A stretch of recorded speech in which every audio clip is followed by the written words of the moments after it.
আজকে আমার দুপুর বেলায় প্রায় 40,000 টাকার মতো হারিয়ে গিয়েছিল।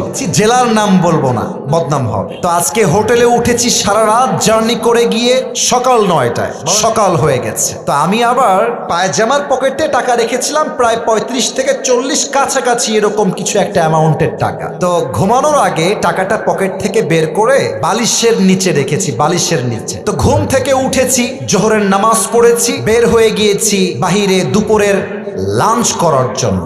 কিন্তু টাকা যে বালিশের নিচে ছিল আমি ভুলেই গেছি। হোটেলে খেতে গেছি, বিল দেওয়ার জন্য বলেছে, বিল হয়েছে 600 থেকে 700 টাকা। পকেটে হাত দিয়েছি, দেখছি টাকা নাই। মাথা তো আমার ঘুরে গেছে, কিরে টাকা আমি রাখলাম কোথায়? হঠাৎ করে মাথায় আসছে, আরে টাকা তো আমি হোটেলের বালিশের নিচে রেখে এসেছি। সঙ্গে সঙ্গে কোনো কথা ছাড়াই গাড়ি ঘুরিয়ে হোটেলে আসলাম। এসে খুব বিনয়ের সাথে ম্যানেজার সাহেব বললাম, স্যার আমি আবরারুল হক আসিফ হুজুর, আপনি আমাকে চেনেন।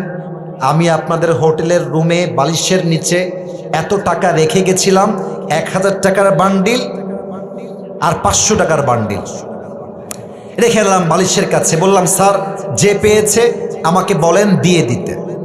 তো দুইজন যুবক আসলো, যারা ক্লিনার, যারা হোটেল ক্লিন করে। আমি ডাকলাম, এই এদিকে আসো। ওরা আমাকে আগে দেখে নাই। বললাম, তোমরা কি আমাকে চেনো, আমাকে চিনতে পারতেছো? তো যে আমার বেড গুছিয়েছে, যে আমার বালিশ হটিয়েছে, সে বলছে, হ্যাঁ আমি আপনাকে চিনি, আপনি আসিফ হুজুর, আপনার ওয়াজ আমি শুনেছি। তোকে বললাম, বাবু যেহেতু তুমি আসিফ হুজুরকে চেনো, দেখো বাবা আমি তোমার সঙ্গে ঝামেলা চাই না।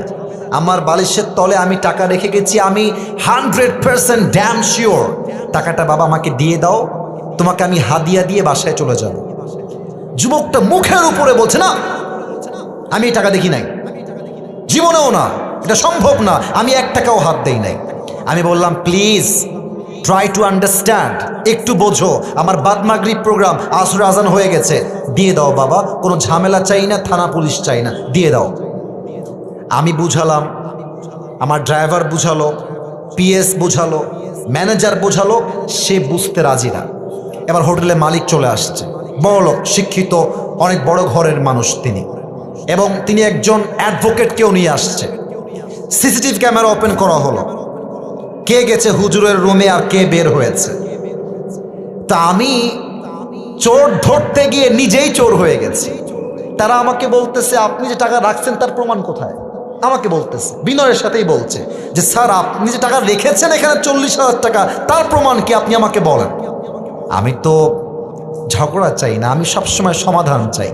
তা আমি বললাম, একটু ক্যামেরাটা আগা পিছা করেন, সিসিটিভি ফুটেজটা সব চেক করা হলো। হোটেলের মালিক বললেন, হুজুর টাকাটা হয়তো বা আপনার স্টাফরা নিয়েছে, কারণ তারাও আপনার রুমে প্রবেশ করেছিল। আমি বললাম, দেখেন আমার স্টাফরা, they have been working with me just for 4 years, প্রায় 4 বছর যাবত আমার সঙ্গে তারা আছে, আমার 1 পয়সা তারা হাত দেয়নি আজ অব্দি, ওরা নিতে পারে না, প্লিজ একটু সমাধানে আসেন। না, উনি মানতে রাজি না, উনি বললেন এটা হতে পারে না, আমরা সরি। লাস্টে যখন ফিরে আসবো, টাকার আশাই বাদ দিয়ে দিয়েছি। অ্যাডভোকেট তাকে আবার বলছে, এই ছেলে টাকা নিয়েছো, থাকলে দিয়ে দাও, কোনো মারামারি হবে না, দিয়ে দাও, আসিফ তোমাকে ছেড়ে বাসায় যাবে। ও বলছে, না আমি টাকা নেই নাই। আমিও টাকার আশা বাদ দিলাম, যে থাক ওইটা বাদ, ওটা পাওয়া যাবে না। জাস্ট আসার সময় তাকে বললাম যে, স্যার দেখেন আমি আসিফ হুজুর, আমি কোনো গন্ডগোল চাই না, আপনার হোটেলের বদনাম চাই না, তবে একটা আবদার রাখবো। এই যুবকটা যে রুমে থাকে, চেক হিজ রুম, ও রুমটা চেক করেন। বলছে, ঠিক আছে হুজুর, আপনার লাস্ট আবদার আমরা রাখবো। হোটেল ম্যানেজার, হোটেল মালিক, অ্যাডভোকেট এবং আমার 3 জন স্টাফ ও রুমে গেল। রুমে গিয়ে দেখবেন টয়লেটের উপরে একটা ছোট্ট করে জায়গা থাকে, এই ঢোপ টোপ রাখার জন্য, অনেক জিনিস রাখার জন্য। একজন গিয়ে সোজা ওখানে আঘাত করছে। যখনই খুলেছে দেখছে আমার সব টাকা ওখানে রাখা আছে। আর যখনই টাকা দেখতে পাইছে মালিক হোটেলের, ওরে ইচ্ছা মতো মারা শুরু করছে। সেই মায়ের আমি গিয়ে পরে ঠেকায় ঠুকায় নিয়ে আসলাম। আর ওই যুবকটা পা ধরে এত কান্নাকাটি। আমি বললাম, যুবক তুমি কি করলা এটা?